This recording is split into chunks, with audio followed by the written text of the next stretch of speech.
Sur la situation à la frontière tchado-soudanaise et les événements de Korbol, j'estime que la récente déclaration du gouvernement tchadien sur ce qui s'est passé à la frontière tchado-soudanaise, c'est un communiqué diplomatique sans changement de position.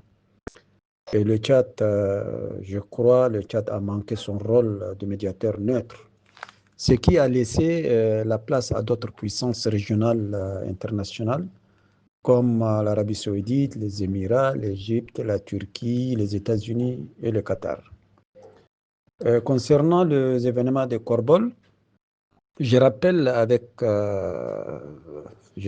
avoir suivi ces dossiers avant la suppression de la médiature en 2018, après la réconciliation avec les mouvements concernés de Djibril Dasser.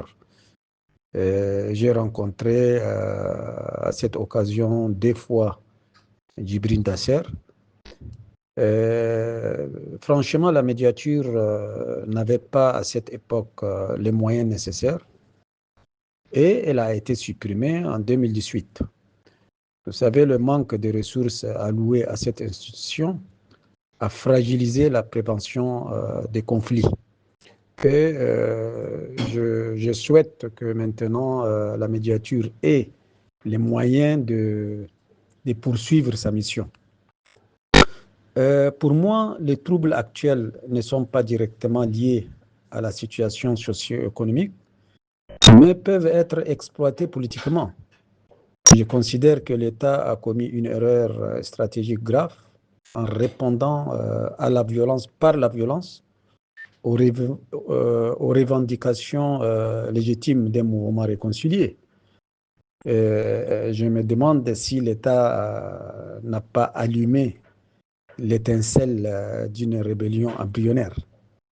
Enfin, j'exprime ma profonde tristesse. Le Tchad dispose de toutes les ressources pour vivre en paix et se développer. Mais on semble être condamné à répéter les mêmes erreurs. J'appelle à une réconciliation sincère et inclusive pour relancer le développement du pays.